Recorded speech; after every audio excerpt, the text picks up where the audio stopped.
Hello, hello everyone in jolly old England. Oh God. As you can see, I'm jet lagged to fuck.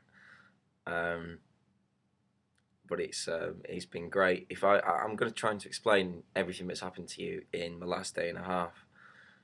What's been as hopefully as eloquent as I can be when I'm this fucking tired.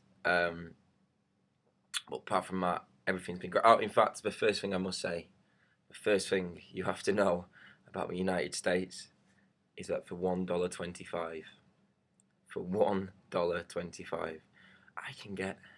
See, where is it? Wait a sec. Where is it? 1.1 and a quarter pints. 1 and a quarter pints of Fanta. I love America. Because it's cheap. But apart from that, I suppose I should fill you in first of all on the flight. I was only for 9 hours, which is the reason I'm jet lagged, and I arrived.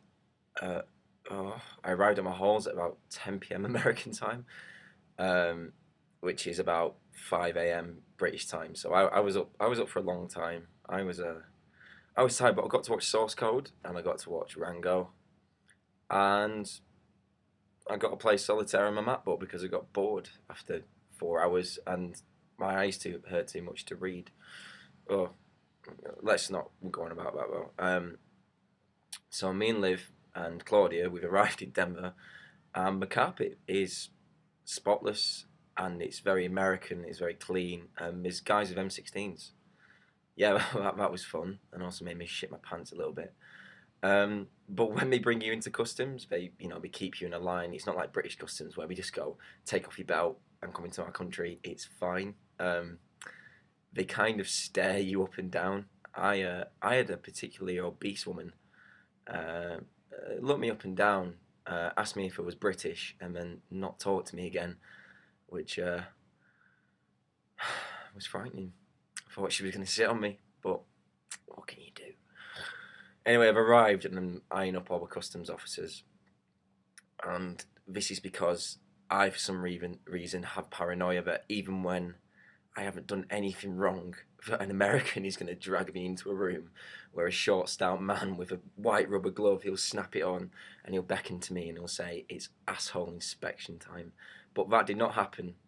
But something that could have led to that did happen, unfortunately, it being me. When I was in my line, I was saying to myself over and over again, no sarcasm, no sarcasm, no sarcasm, because they will murder you. But I'm eyeing up with customs officers, and I want a nice one. I really, really want a nice one. That was a guy with a ponytail. Oh, James, you would have been impressed. There was a couple of black guys who had the nicest smiles. They were so good. And who do I get? But the sternest, the strictest. The guy who's basically got the crew cut, and looks like he's in like the National Guard on the weekends, but he's too much of a prick to go into the actual army, but he believes he's in the actual. You know. Sorry, that's just me making a terrible metaphor because I'm so tired. Once again, I'm gonna take a sip of Fanta. My pint of Fanta. Anyway, I get this guy, and I go up to the desk, and Claudia Pearson has got the guy with the ponytail. He's giving her the biggest grin, the biggest smile. He's just like, "Hey, welcome to the States, come see the sights." And it's just, it's perfect. It's what I expected. I get there, I read the guy's name tag. Lahr. Have you ever heard a name like it? So I think the worst thing is that when I first got there, I started sniggering because all I could think of is that he's come out of the womb and his parents have, like, the first sound they've made by accident. It's just Lahr. His name is Lahr, which kind of suited him because it's kind of an angry, intelligible, stupid noise. So I talk to this guy and we do this, thing where it's just like 4 fingers, right hand, like this on a scanner, and I feel like I'm a fucking criminal. And then he goes right thumb, left thumb, and then he just looks up at me and he gives me the most serious look, and he's just, "You didn't do your left thumb right." And he seriously, that look that I did where it's just total deadpan, no sense of humour, does. You gotta do your left thumb again. I'm sorry. You cannot go through this process unless your left thumb is processed. So he looks up and he's like, what are you here for? What are you doing? Why are you here? Like, why are you in my country?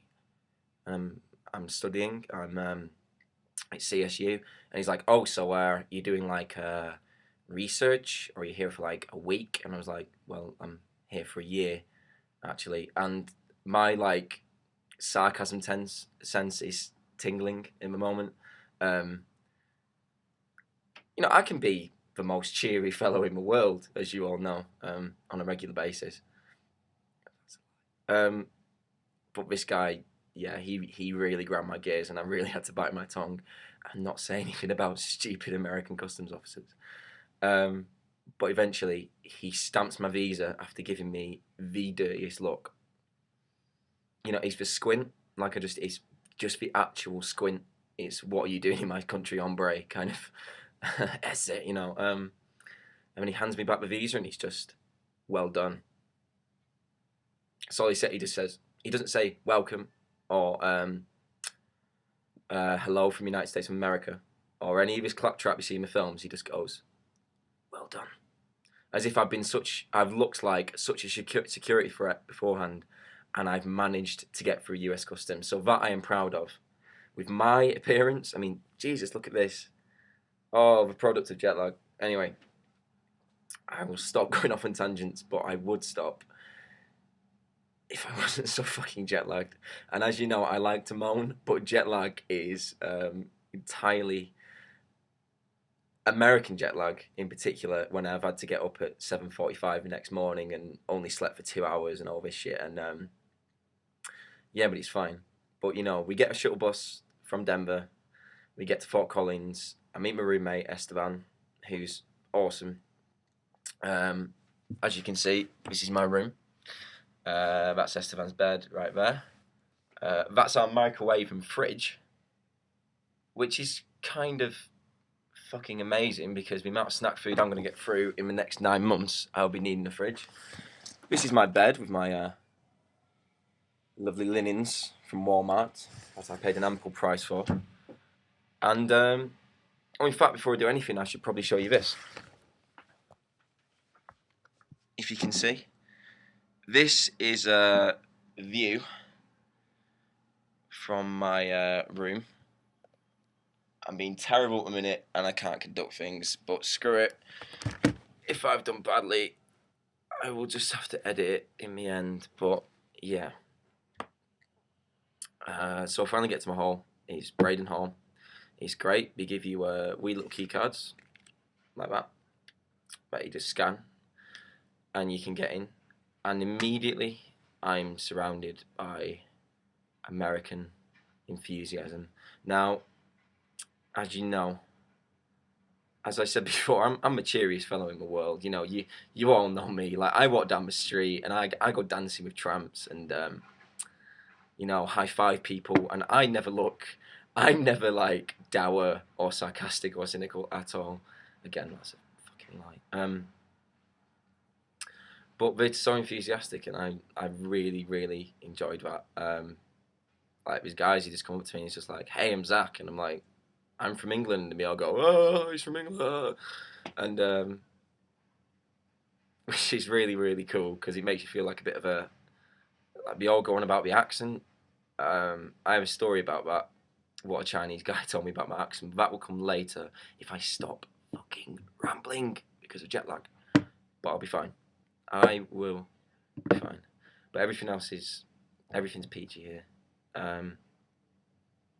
Anyway, I get up at 7:45 the next day. This is like my first full day in the States. And I wake up, and if any of you have ever seen me, if you remember in Robot House,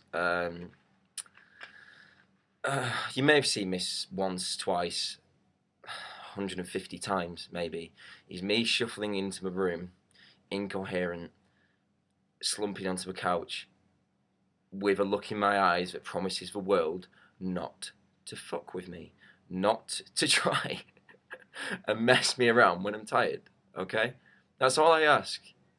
It's just when I'm tired, I'm like an angry chimp in a cage, and life just seems to be that snotty kid who's got a stick and he's just poking me in the eye. Yeah, but I was in the States, so I had to try and get past that. And I thought, right, well, I'm going to meet loads of people today. So I'm going to my orientation. It's an international students orientation, and you don't understand the amount of people who register for this university. And like just yesterday, it hasn't even been the full opening, like register, and there's like hundreds of people milling around. But it's great. It's brilliant. So I go there with Liv, who is the same as me. She has no sleep and she's unusual.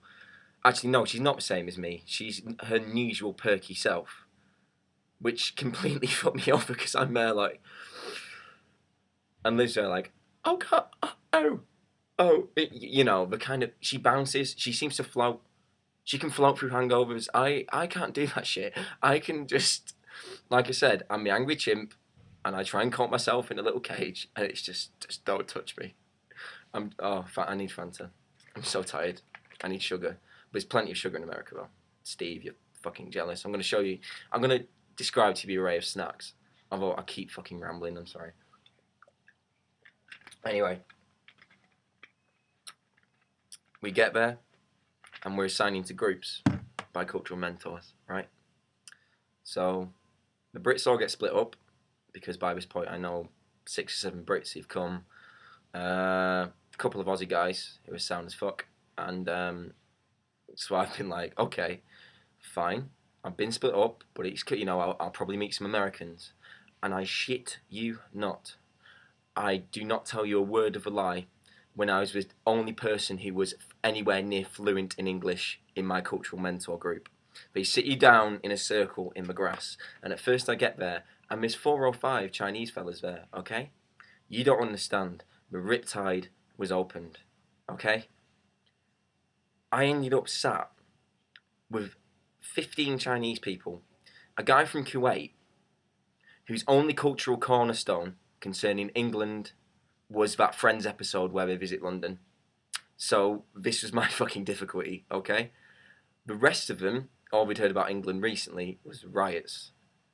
So, in fact, although there was one Vietnamese bloke who, when I mentioned it was from Manchester, actually did a little dance and started shouting Wayne Rooney over and over again, which made my fucking day. It was the best thing I've ever seen. A Vietnamese kid called Cao, who's coming to do computer science, who up until then had not been a part of a conversation because his English isn't very good. Once I mentioned he was from Manchester, he lifts his arms up, chants, and then he shouts, Wayne Rooney, at the top of his voice. And there's these shocked Chinese people who have no